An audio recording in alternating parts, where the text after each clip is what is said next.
And I asked you to come on this week because we had a whole lot of news this week, and in particular, the 1 in 50.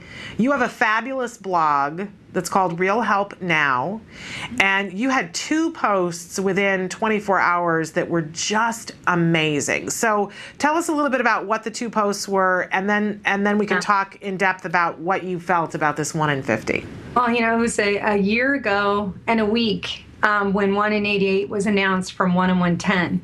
Yeah. And now, 1 year, 1 week later, we have 1 in 50. I called Dr. Bob Sears, who's on our physician advisory board, at 10 p.m. when I saw the press release. And I said, you'll be blogging tomorrow, and I will stalk you until it's done. And then hung up my phone, almost like, it was an Italian hit of some poor guy. Cheryl knows. I try to keep it brief so he can stay focused on his family. He's got 3 lovely sons. And called him again the following morning at 7 a.m. And I just said, so how's that blog coming? He's like, I'm almost done. So, he's been a great resource to ring the bells as a pediatrician and a well-known pediatrician. His family, there's 5 pediatricians. They love kids. They want to help children. And he is deeply concerned, as the rest of his family is, about the new rate of autism. And it's interesting. So Bob wrote his information, autism is so common, even more common, who cares? Right. Because that's kind of a follow-up to what he wrote the previous year. And then I followed up with, don't worry, it's just autism, and at the end, of course, tongue-in-cheek, I said, yeah, it's time to worry. Yeah. Those 2 posts in less than 40 hours had 30,000 readers. So there was a lot of people interested in a pediatrician's opinion, especially one that's concerned. It's so rare these days. Yeah. Well, or I'll say this. I don't know that it's rare that they're concerned, but it's rare that a pediatrician will publicly admit it. Yes. That they'll speak up and admit it. Because they better be concerned. Yeah. They better be scared, but I don't think many of them are allowed to admit it. Yeah, I don't know if they're allowed. I don't know what it is. And to be a pediatrician and to be vocal against the American Academy of Pediatrics is like revolting against your union. Yeah. I don't know if that would be the wisest career move if I was consulting a pediatrician as a PR or public relations individual. So I understand, but at the same time, there are things that they can do to help, raise the alarm. Yeah. I'm sure that they didn't get into being a pediatrician because they wanted to please the American Academy of Pediatrics. I understand their concern and their, not wanting to step on toes, but come on. They got into being pediatricians to help children, I hope. Yeah, and I just came back from a conference with over 130 new doctors being trained to help families living with autism. And really, I don't look at them as the enemy. I see them as the solution. And for many of them, they have busy days. They're probably on, I know, let's not have a pity me party. They're probably the lowest paid physicians out there. Yeah. And they do the most work. They see many patients. Active practices see, between 40 and 50 patients every day. Yeah. And it's a lot of screaming, crying kids. Yes, at all hours of the day and night, too. Yeah, they're really happy to go and say hi to the pediatrician, so right. It's not usually a well baby, it's something else. Yeah. Absolutely. So it's a tough job.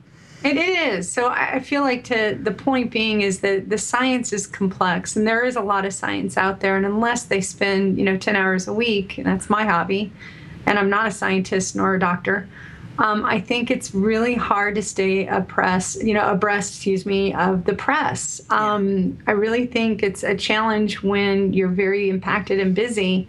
To read all of the latest that's going on. And it's like with your own kid, if your kid starts to regress, sometimes, being this close to it, as a parent, you're not seeing the regression as much as a video camera or a neighbor or an aunt or an uncle. Yeah. And I think with autism, they're seeing so many cases, it's kind of sadly the new normal. Right. Absolutely. I'm not trying to justify or give them a get-out-of-jail-free card, but I think they can be part of the revolution of change. Absolutely. And the survey, it's a parent survey. So that new 1 in 50 number, we don't know if it will be adopted by the CDC as the 1 in 88 replacement. basically, this one is a parent survey. It's a different methodology, but it's the same methodology that they did in 2007. And in 2007, that was a 1 in 86 report back on the parent survey. And then follow up, in 2011 to do this survey one more time, it's 1 in 50. And that's I think I checked my math, a 40% or 46% increase. That's astounding. I don't care if it's a parent survey. You and I know, it's like if I was being surveyed, odds are you're not going to get a frickin' response. Right. I'm making dinner, I'm running around, I'm doing my job. Right. We're not apt to be more responsive. Right. I think that's a joke if you think that kids with autism and their families are just waiting for that phone to ring. Yeah.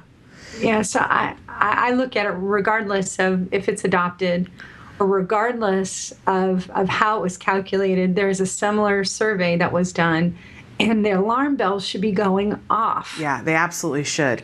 Oh, so, sorry. Lisa, I got to ask you, because I've been asking everybody in the last week that's been on the show, in the moment when you saw it and heard it for the first time, the 1 in 50, what was your immediate reaction? Well, I was home and it was at night, and I'm not afraid to share. I put my keys in the bowl for tomorrow, and I opened a bottle of wine and started crying. Yeah. The immediate, it goes back to, there's more families that are just going to need help and struggle, and kids in pain and kids frustrated. So I don't mean to get off the klimt on you, but it's wrong. It's an emotional thing. Please don't apologize for feeling emotional about it, because I know that your emotion in this arena has led to so much good that has happened over the years. So you're not allowed to apologize for having such good feelings about it. But and I do consider them good feelings, because that feeling of this can't go on, as I said, it's led to so much action, especially on your part. But and then I'm curious, did you talk about these numbers with your son? It was interesting. Jeff, he's such a miracle. I couldn't have a conversation with him just 5 years ago. It was non-existent. And to talk to him now, I think he should become a philosopher, Yeah.